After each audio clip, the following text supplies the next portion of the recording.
Recently, I saw an article about prostitution in Belgium that shocked me because it reveals why liberals can never succeed in rebranding prostitution as sex work. This is not work. It's trafficking in human beings and degrading the great gift of our sexuality. So in this episode, I'm going to present 4 non-religious reasons that show prostitution is not sex work or any other kind of legitimate work. Number 1, workplace discrimination laws. Sex should always be freely chosen. If you don't get to choose who you have sex with, that's rape. But prostitutes cannot freely choose who they have sex with. This brings me to the article I read entitled, "Belgian Government Will Intervene in Cases Where Prostitutes Refuse Sexual Acts Too Often." It says that a new law in Belgium grants prostitutes health insurance, a pension, maternity and holiday leave, and unemployment benefits. It also requires that their pimps install a safety buzzer that they can press, which allows them to stop their sessions whenever they want. However, the law says that one of the conditions on employees is that refusing sex acts more than 10 times in a 6-month period allows an employer to request government mediation. One of the slogans you often hear related to rape prevention is, "No means no." But prostitutes in Belgium can't just say no if they need to. They will end up weighing whether saying no in a given circumstance is worth it, since they can only say no once every 2 to 3 weeks without causing trouble at work. You can't maintain women always have a right to not be raped and consider prostitution legitimate work because of the issue of workplace discrimination laws. Compare this to masseuses or massage therapists. The Code of the Associated Bodywork and Massage Professionals says the following: "I will not refuse service to any client based on disability, ethnicity, gender identity, marital status, physical build, or sexual orientation." But people often refuse sex because they don't prefer a person's physical build or because the person doesn't fit their sexual orientation.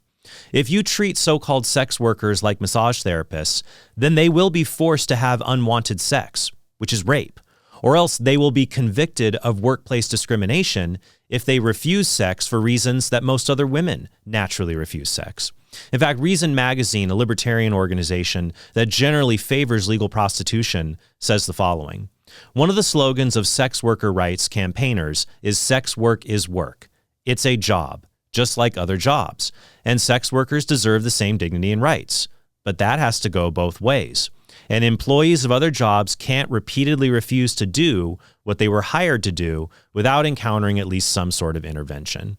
So you can't treat prostitution as so-called sex work unless you're also willing to throw out the slogan, "No means no," for an entire category of women. Number 2, personal protective equipment.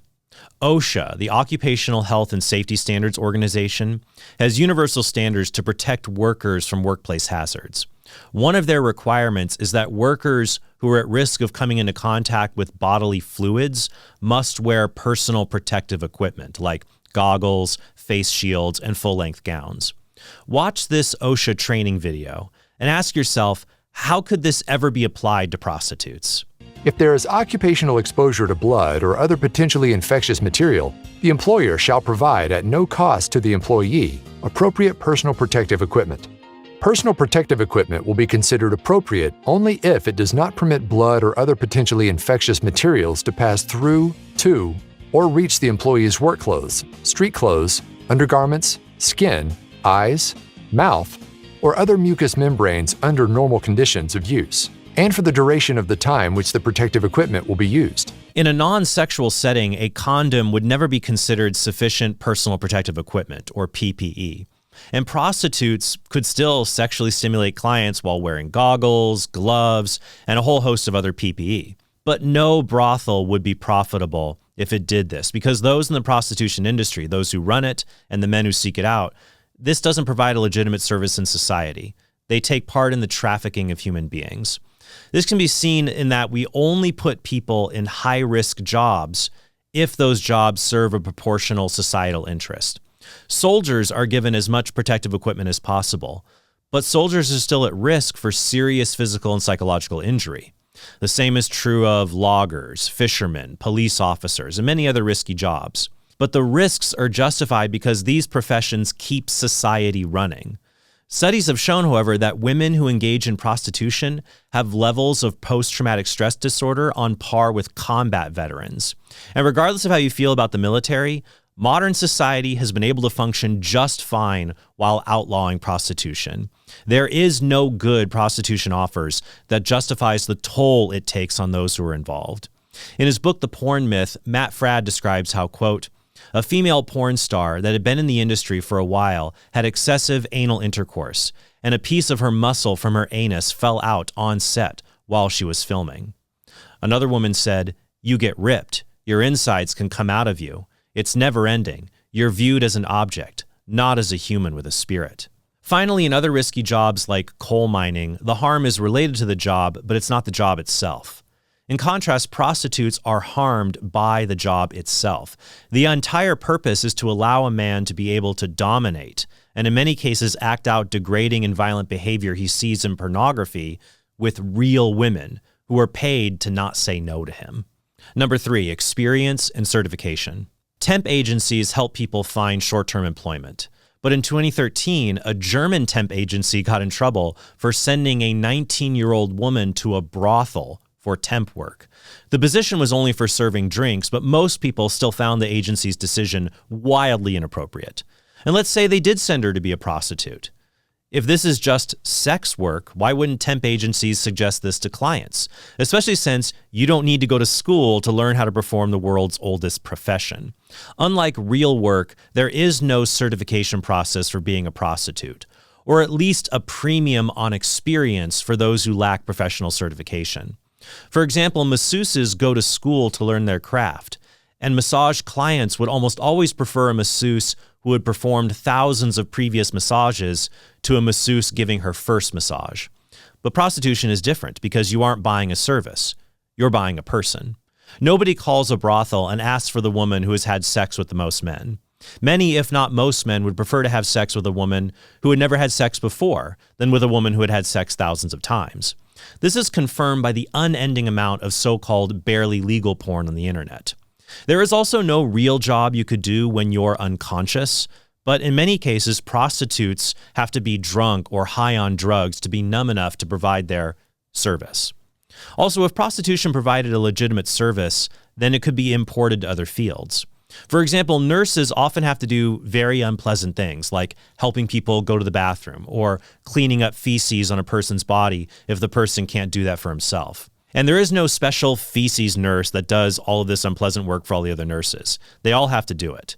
But if sex work is work, well, why can't a paralyzed person in a hospital ask a nurse to sexually stimulate him if he says he needs that to feel better? If you turn prostitution into so-called sex work, then you have to throw out workplace sexual harassment laws. Because for prostitutes, sex is something they have to sell, even if they don't want to. But unwanted sexual advances are the very definition of sexual harassment. Finally, number 4, nobody really wants to do it. It's true that nobody grows up thinking they want to be a dishwasher or a garbage man. But these jobs still validate the dignity of those who have them, and they fulfill an important social function.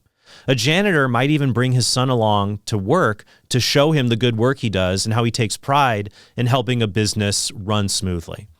But nobody except the most abused and broken people dream of becoming a prostitute. And this is definitely not a job that you can take your kids to on Take Your Kid to Work Day.